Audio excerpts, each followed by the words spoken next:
প্রিয় বোনেরা, সকলকে জয় যিশু। আজকে আমরা এমন একটি বিষয় নিয়ে আলোচনা করতে যাচ্ছি যা আমাদের অনেকের মনে কৌতূহল জাগায়। আমরা চারপাশে এখন একটি শব্দ খুব বেশি শুনি, তা হলো সনাতন ধর্ম। সাধারণ অর্থে আমরা একে একটি নির্দিষ্ট ধর্মীয় পরিচয় হিসেবে দেখি, কিন্তু আপনি যদি এর গভীরে যান তবে দেখবেন সনাতন কোনো ভৌগোলিক বা জাগতিক শব্দ নয়। এটি একটি সংস্কৃত শব্দ যার অর্থ হলো যা আদি অন্তহীন, যা চিরন্তন, যা কখনো ধ্বংস হয় না এবং যা অপরিবর্তনীয়। আজকের এই বিশেষ ভিডিওতে আমরা কোনো বিতর্ক বা তর্কের খাতিরে নয়, বরং অত্যন্ত শ্রদ্ধার সাথে হিন্দু দর্শনের সেই সনাতন ধারণার মূল অর্থটি বুঝব এবং দেখব কিভাবে পবিত্র বাইবেল বা ঈশ্বরের বাক্য সেই চিরন্তন ও শাশ্বত পথের পরম পূর্ণতা প্রকাশ করে। মানুষের অন্তরের যে চিরস্থায়ী ঈশ্বরের খোঁজ তা কিভাবে সফল হয়। আসুন আজ আমরা এক গভীর আধ্যাত্মিক ও শাস্ত্রীয় আলোচনায় প্রবেশ করি। তার আগে আমি আপনাদের কাছে আমাদের এই চ্যানেল বিশ্বাস ও বাণীটিকে সাবস্ক্রাইব করবার জন্য অনুরোধ জানাই এবং পাশে থাকা বেল আইকনটি স্পেস করে রাখুন, যাতে সবার আগে এই ধরনের ভিডিও আপনার কাছে পৌঁছাতে পারে। এবং ভিডিওটি দেখার পরে যদি আপনার মন ছুঁয়ে যায়, তাহলে আপনি আপনার পরিজনের সঙ্গে, আপনার প্রিয়জনদের সঙ্গে ভিডিওটি শেয়ার করতে পারেন এবং কমেন্ট বক্সে একটি সুন্দর কমেন্ট করে যেতে পারেন। আমেন।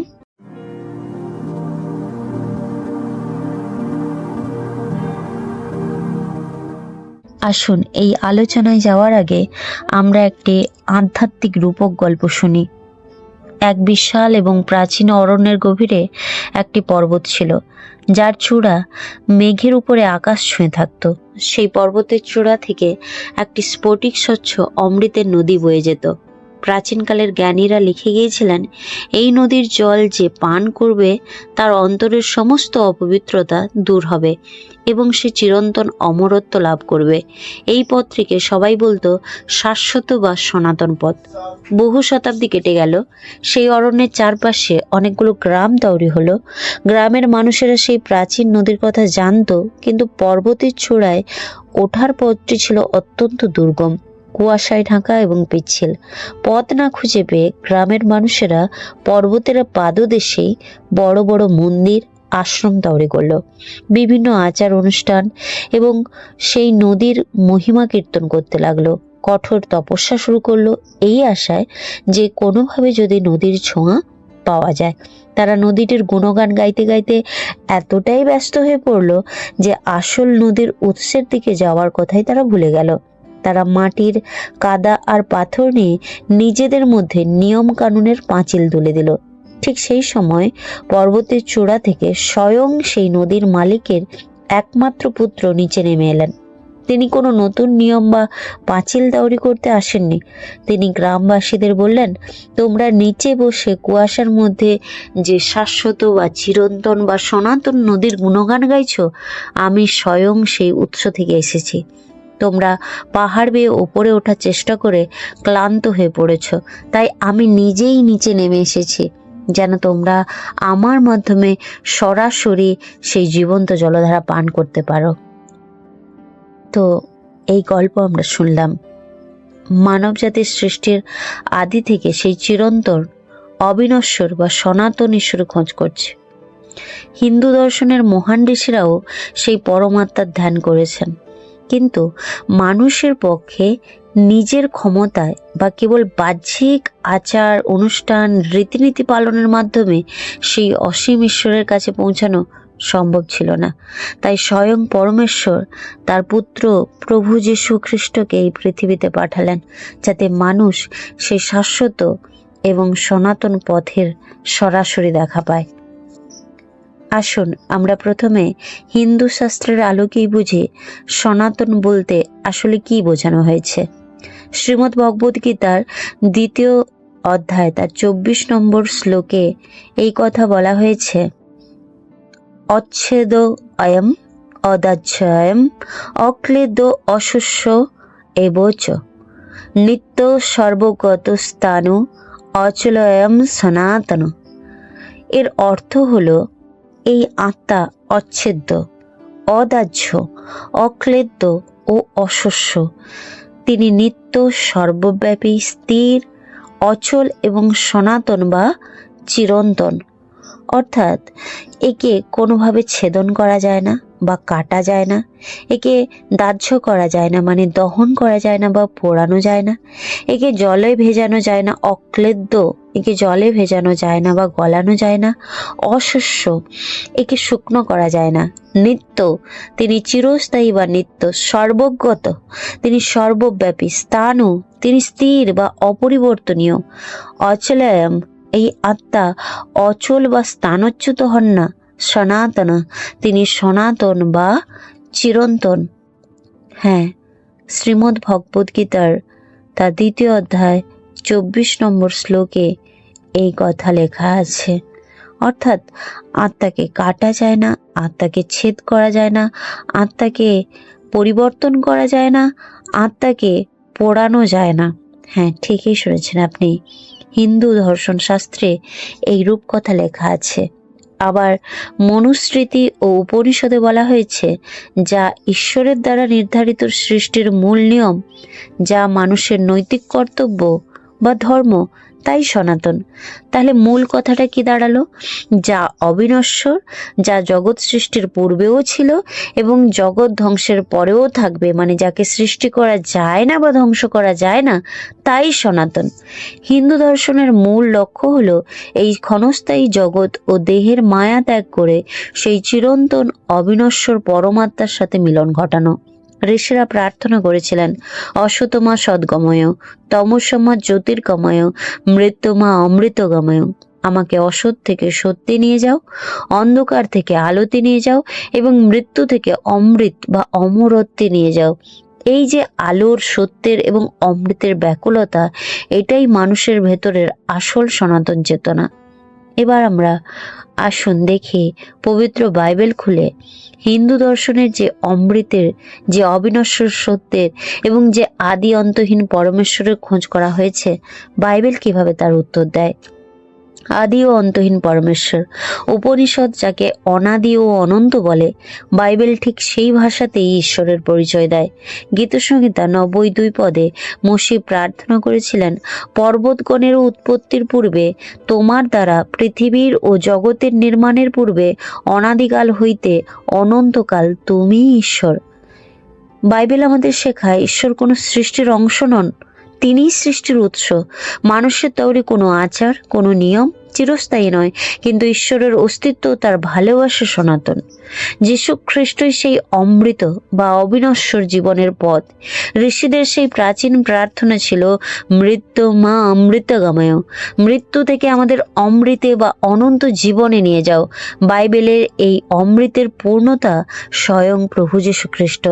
যোহন তার 4:14 পদে যীশু সমরিয়া নারীকে বলেছিলেন, কিন্তু আমি যে জল দিব, তাহা যাহার অন্তরে অক্ষয় জলের উৎস হইয়া অনন্ত জীবন পর্যন্ত উথলিয়া উঠিবে। জগতে আমরা যে ধর্মীয় কাজই করি না কেন, মনুষ্যের পাপের যে দাগ, তা কোনো বাহ্যিক স্নান বা আচার দিয়ে ধুয়ে ফেলা যায় না। কিন্তু প্রভু যীশু যখন ক্রুশে তার রক্ত দিলেন, তখন তিনি মানুষের পাপের প্রাচীর ভেঙে দিলেন। তিনি আমাদের সেই অক্ষয় জলের উৎস বা অনন্ত জীবন দান করলেন, যা মানুষের আত্মাকে চিরকালের জন্য তৃপ্ত করে। এবং আমরা এই কথা ভুলে গেলে চলবে না, অপরিবর্তনীয় সনাতন সত্য কথা, যেটা জগতের সব কিছু পরিবর্তনশীল, সমাজ বদলায়, সংস্কৃতি বদলায়, মানুষের তৈরি নিয়ম কানুনও বদলে যায়, কিন্তু সনাতন শব্দের অর্থ হলো যা কখনো বদলায় না। হ্যাঁ প্রিয়জন, ঠিকই শুনছেন আপনারা। ইব্রিয় 13:8 পদে লেখা আছে, যীশু খ্রিস্ট কল্য, অদ্য এবং অনন্তকাল যে রূপ, সেই রূপেই আছেন। প্রভু যিশুর প্রেম, তার অনুগ্রহ এবং তার ক্ষমা করবার ক্ষমতা সৃষ্টির শুরুতে যেমন ছিল, আজকে তেমনি আছে এবং অনন্তকাল ধরে একই থাকবে। মানুষের আধ্যাত্মিক খোঁজের শেষ ঠিকানা হলেন এই অপরিবর্তনীয় প্রভু যিশু। শব্দ বা বাক্য, ভারতীয় দর্শনে ওম বা শব্দ ব্রহ্মকে সৃষ্টির আদি কারণ বলা হয়, যা থেকে সমস্ত সৃষ্টির উৎপত্তি। বাইবেলের যোহন তার 1:1-3 পদ এবং 14 পদে এর এক অদ্ভুত এবং চমৎকার সত্যতা প্রকাশিত হয়েছে। এক থেকে 3 বলছে, আদিতে বাক্য ছিলেন, বাক্য ঈশ্বর কাছে ছিলেন, বাক্যই ঈশ্বর ছিলেন। আর 14 পদ বলছে, সেই বাক্য মাংসে অবতীর্ণ হইল এবং আমাদের মধ্যে বাস করিল। এখানে বাক্য বা গ্রিক ভাষায় লোগোস হলো সেই আদি সৃষ্টিশীল শক্তি। বাইবেল বলছে সে আদি ও সনাতন বাক্যই মানুষের রূপ ধরে যীশুখ্রিস্ট হিসেবে পৃথিবীতে নেমে এসেছিলেন, যেন আমরা সেই অদৃশ্য ঈশ্বরকে দৃশ্যমানভাবে চিনতে পারি। প্রিয় ভাই ও বোনেরা, আজকের এই দীর্ঘ আলোচনায় মূল নির্যাস হলো এই, মানুষ জাগতিকভাবে বা ঐতিহাসিকভাবে নিজেকে যে নামেই ডাকুক না কেন, প্রতিটি মানুষের আত্মার আসল তৃষ্ণা কিন্তু এক, সেই চিরন্তন অবিনশ্বর সনাতন ঈশ্বরের সান্নিধ্য পাওয়া। আমরা যখন বাইবেল পাঠ করি তখন আমরা দেখতে পাই যে ঈশ্বর আমাদের কোনো নতুন বাহ্যিক আচার বা কঠিন তপস্যার নিয়ম দিতে আসেননি। তিনি আমাদের অন্তরের সেই আদি সনাতন চেতনাকে জাগ্রত করতে এসেছেন। যীশুখ্রিস্ট তাই বলছেন যোহন তার 14 পদে, আমি পথ, সত্য এবং জীবন, আমাদিয়া না আসলে কেহ পিতার নিকট যাইতে পারে না। তিনি মানুষের তৈরি ধর্মীয় জটিলতার কাদা পাথর সরিয়ে সরাসরি ঈশ্বরের জীবন্ত ও অবিনশ্বর প্রেমের ঝর্ণাটি আমাদের সামনে খুলে দিয়েছেন। তাই আসুন আমরা ক্ষণস্থায়ী নিয়মের বেড়াজালে আটকে না থেকে সেই সত্যিকারের শাশ্বত ও সনাতন পথ অর্থাৎ প্রভু যীশুখ্রিস্টের চরণে আমাদের জীবন উৎসর্গ করি। তারই মধ্যে রয়েছে প্রকৃত শান্তি, প্রকৃত মুক্তি এবং অমৃত বা অনন্ত জীবন।